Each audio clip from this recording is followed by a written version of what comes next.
नमस्कार, मैं हूं कोमल सिंह और आप देख रहे हैं पार्थ इंडिया न्यूज। आइए नजर डालते हैं इस वक्त की खास खबर पर। आगरा प्रभारी मंत्री जयवीर सिंह ने सर्किट हाउस में की समीक्षा बैठक। विकास कार्यों और कानून व्यवस्था को लेकर कई घंटे चली बैठक। योगी सरकार के 9 वर्ष पर आधारित पुस्तक का विमोचन कर गिनाई उपलब्धियां। नोएडा दादरी में सपा की रैली पर कसा तंज। मंत्री बोले, बिहार में लालू के जंगल राज को जनता ने किया था खारिज।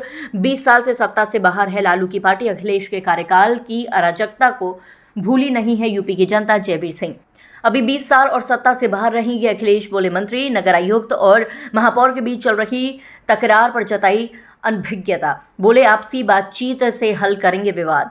जनपद की कानून व्यवस्था और विकास कार्यों का एग्जीक्यूशन और आम जन समस्याओं का निवारण, जन कल्याणकारी और लोक कल्याणकारी योजनाओं का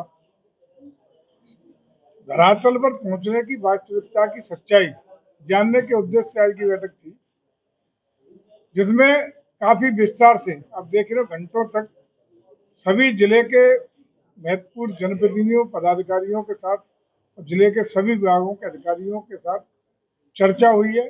एक एक बिंदु पर समीक्षा की गई है।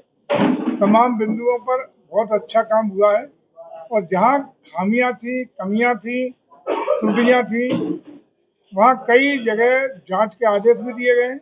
इसका विस्तृत रूप से आपको अभी जो कार्यवृत्त जारी होगा उसमें आपको सूचना मिल जाएगी। मैं समझता हूँ कई अधिकारियों के विषयक जो शिकायतें प्राप्त हुई थी उसमें भी कुछ कार्रवाई और जांच के लिए कहा गया है।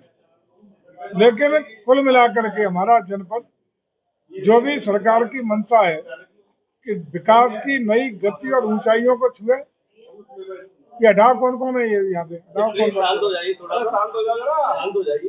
बात जिसको करनी है बाहर निकल के बाहर कर दो ना, बाहर कर दे, बातचीत कर। हमारा जिला आगरा सरकार की मंशा कि प्रदेश की महत्वपूर्ण जनपदों में से है, मंडल स्तर का मुख्यालय है, ब्रजभूमि का महत्वपूर्ण डेस्टिनेशन है, ये परम वैभव और ऊंचाइयों को छुए, समस्या मुक्त हो, बेहतर जिले के रूप में ये स्थापित हो।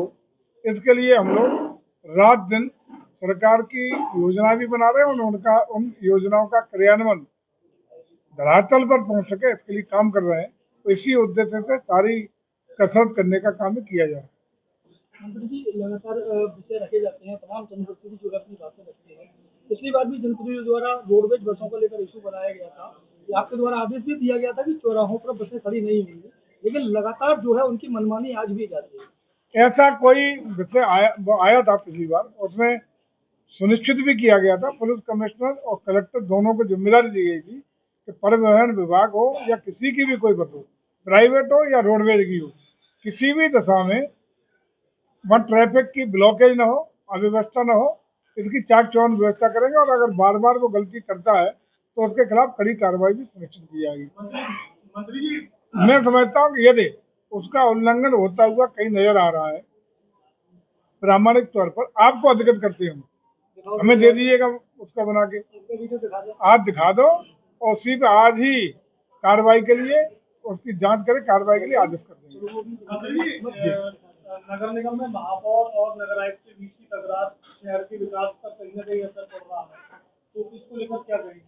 मैं समझता हूँ दोनों महत्वपूर्ण दायित्व पे, एक प्रशासनिक अधिकारी है, दूसरी हमारी पार्टी के महत्वपूर्ण नेता और महापौर हैं।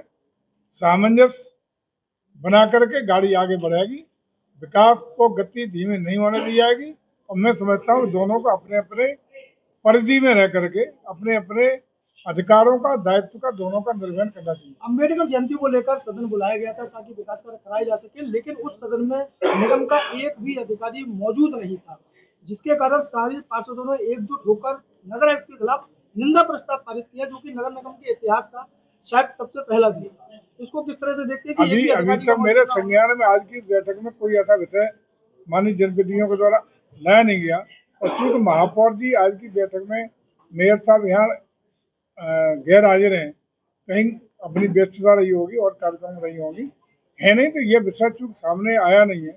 अगर ऐसा विषय कोई सामने आता या आएगा तो उस पर सोचित कदम उठाने का सक्षम स्तर पर अवगत कराने का काम किया जाएगा। मुख्यमंत्री आज के लिए बस इतना ही। ऐसे ही देश और दुनिया की तमाम छोटी बड़ी खबरों को देखने के लिए जुड़े रहिए पार्थ इंडिया न्यूज से, हमेशा सच के साथ। नमस्कार।